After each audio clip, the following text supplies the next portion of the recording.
Lūk, pieķert sportojot skatītāji. Esam novadījuši cilvēku, kurš nekad neapstājas. Viņš arī tagad skrien, un vēl te mums jāsēž ar mašīnas bagāžniekā, un tikai tā mēs viņu varam nointervēt. Paldies Dievam, tas ir treniņa process, un viņš var parunāt, vai ne?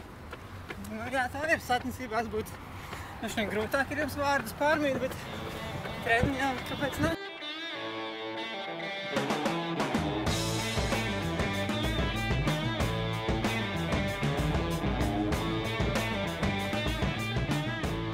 To es uzskatāms viens no labākajiem Latvijas gargabalniekiem, vai ne?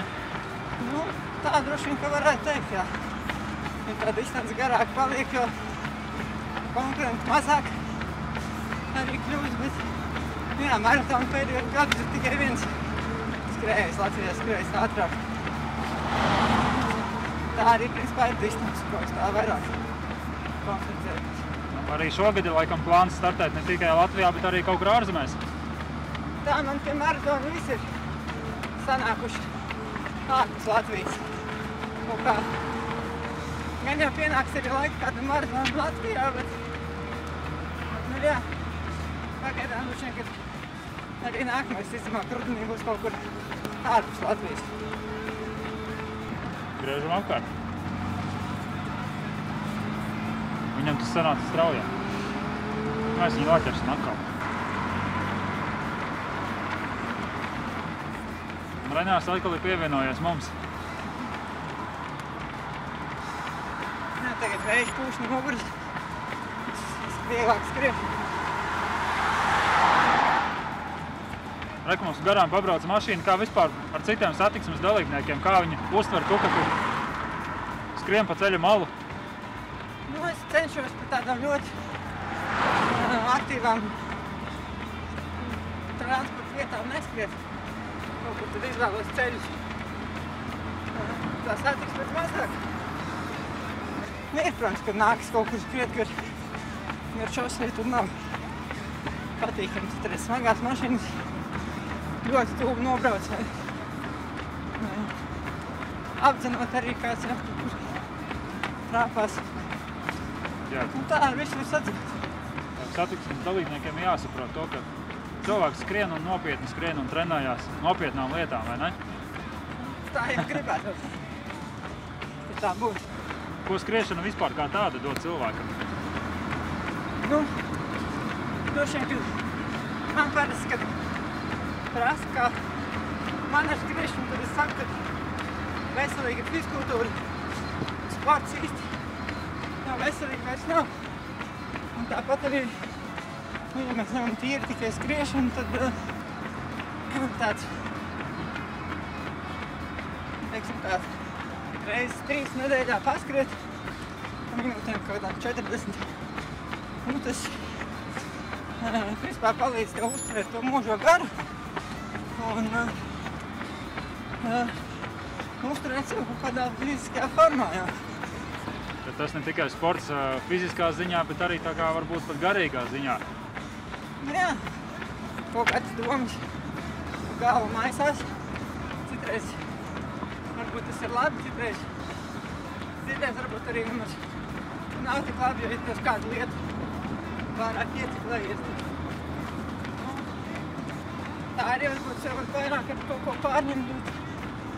Jā, tas ir veids, kā citreiz kādu svarīgu lēmumu vajag pieņemt, tad izvēl paskriet un reizēm atnāk arī pats. Pirms cilvēkiem doties kaut kur skriet vai nu stadionā vai dabā, kas ir jāievēro, kas ir jau jāiegūst, kas ir jāņem? Kādi ir tie priekšnoteikumi, lai to darītu? Tādā divos veidos teikt, nevajag pārcensties. Jo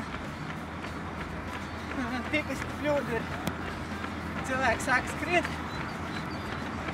sevišķi viņi kaut kādā skolā kaut ko ir paskrējuši, pēc tam paiet kaut kādi pāris gadi, kas nav darīts, un tad es tagad skriešu.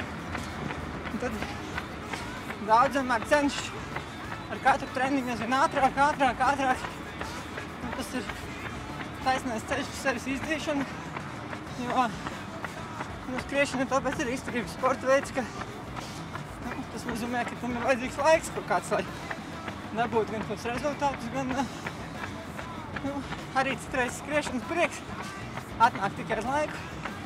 Ir daudz tādi, kas ir izdomājuši, es kā varētu skriet, bet viņš pamēģina, viņam galīgi tas nepatīk.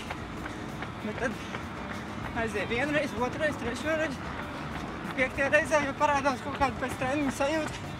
Bija forši. Un jā, un tāpēc ir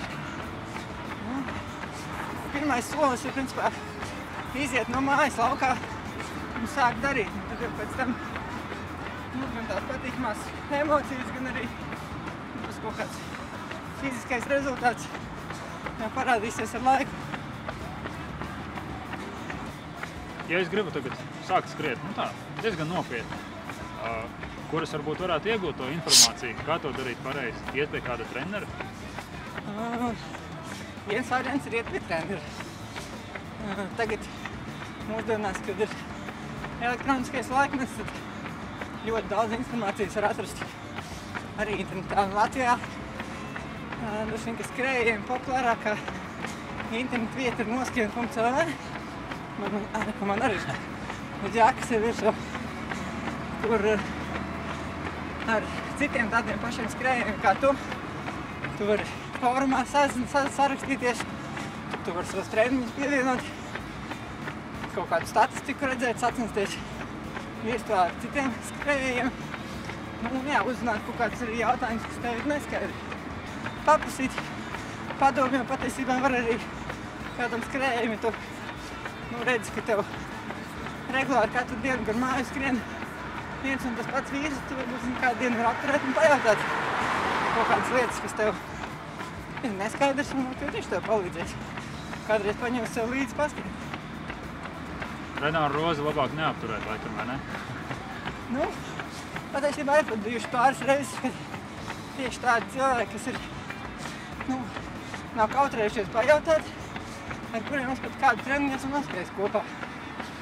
Bet, jā, tā kā man bieži vien tas treniņa temps ir varbūt lielāks nekā tiem, kas tikko sāk skriet, tad tas treniņus apvienot ir pagļot. Ko tu novēlētu tiem cilvēkiem, kuri gribētu sākt skriet, jeb arī tiem cilvēkiem, kuri ir tādā skriešanas amatieru līmenī? Tiem, kas grib skriet, es noteikti ieteiktu pamēģināt. Ja ir grūti saņemties, tad pirmais, ko izdarīt, iziet laukā pa durvīm un tad jau pusi no soļa būs spērti, jo atpakaļ vairs negribēsies iet, nenoskrienot kaut 1 kilometru. Un visu darīt ar prātu. Un tad jau arī ar laiku arī tā skriešana iepatiksies. Jā. Lūk, pieķert sportoja skatītāji. Renāram Rozim skriešana ir noteikti iepatikusies. Un ceram, ka iepatiksies arī jums. Izmēģiniet, tas tā kā forši.